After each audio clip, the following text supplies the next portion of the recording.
Hello and welcome to the presentation, a comparison of registration methods for SLAM with the Quanergy M8 LiDAR sensor. My name is Marina Aguilar and I am a PhD student in the Computational Intelligence Group at the University of the Basque Country. The presentation begins with a short introduction with the main goal of this contribution and the materials we need to work it out. Next, we will explain the point cloud registration and the three methods that we are going to use and compare in this paper. Besides this, we will describe our SLAM algorithm and finally, the results and the conclusion. SLAM is very useful in robotics and autonomous driving, and it uses several sensors such as laser-based deep measurement sensors or light detection and ranging sensors, as known as LiDAR sensors. Last year, in our department, we acquired a Quanergy M8 LiDAR sensor, and we will use it to research in SLAM. This sensor has H lasers mounted in a spinning head that has a field of view of 360 degrees in the horizontal plane. Its technology is based in time of flight, that is, measures the time it takes for light to go and return when an obstacle is detected and measures the distance to the object. Another important characteristic of this laser is that it has three returns, so it can measure three different distances with the same pulse.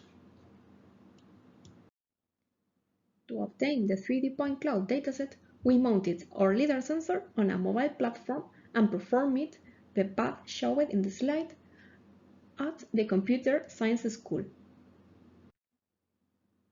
Once we have our dataset, we can reconstruct the surface using all the 3D point clouds.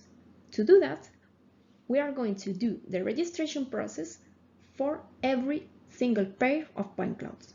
And so, imagine that we have 2 point clouds in time 1 and time 2. So we have to find the best transformation metrics to align the second point clouds to the first one. And when we find these metrics, we will apply it and both point clouds will be aligned. If we merge the resulting point cloud with the first one, we obtain a new point cloud with more information.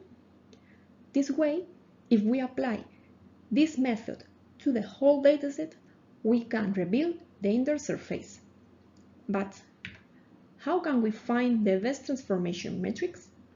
There are several methods, and in this paper we have selected 3, and we are to explain them and then to compare them in our algorithm.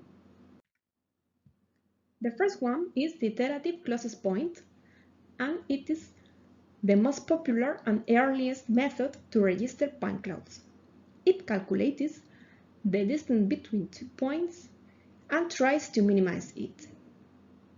The second one is called coherent point drift, which considers the alignment on 2 point sets as a probability density estimation problem, and it is based in the expectation maximization algorithm.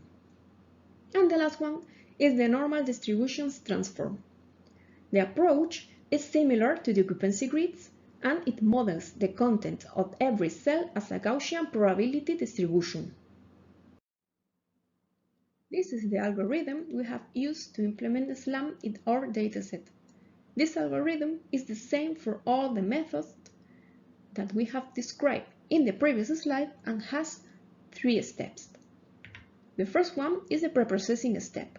Here we have to detect and remove the ego vehicle, that is, the data related to the mobile platform and the person who is pushing it through the path. Next, we have to remove the ground plane or the data related to the floor, that it is not important here. And finally, we have to downsample the point clouds in order to improve the efficiency and accuracy when we do the registration step. That is the second one. Here, we can use one of the 3 methods described in the previous slide, and we obtain the transformation metrics and apply them to the point cloud. When we have the point cloud corrected, we can merge it to the global point cloud, resulting to the previous step here in the loop.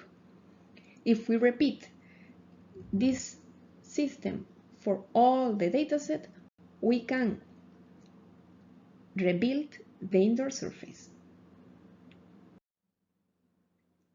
Once we have applied the SLAM algorithm for each method, we obtain the following result. On the one hand, with the iterative closest point method, we can see that the solution explodes when the trajectory reaches the turn to the left.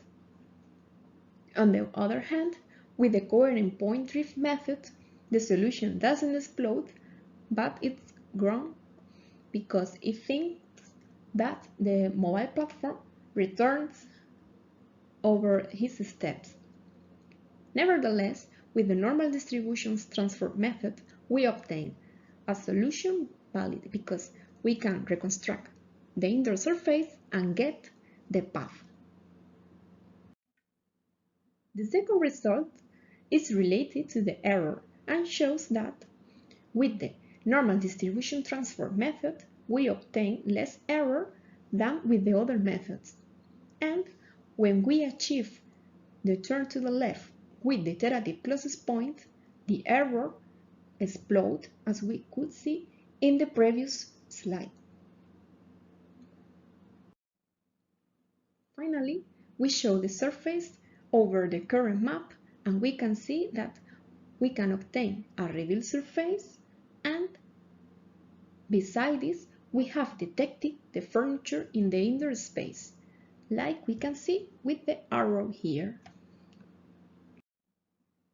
To sum up, we have tested the Quanergy M8 LiDAR sensor to perform indoor SLAM with a dataset obtained at the Computer Science School.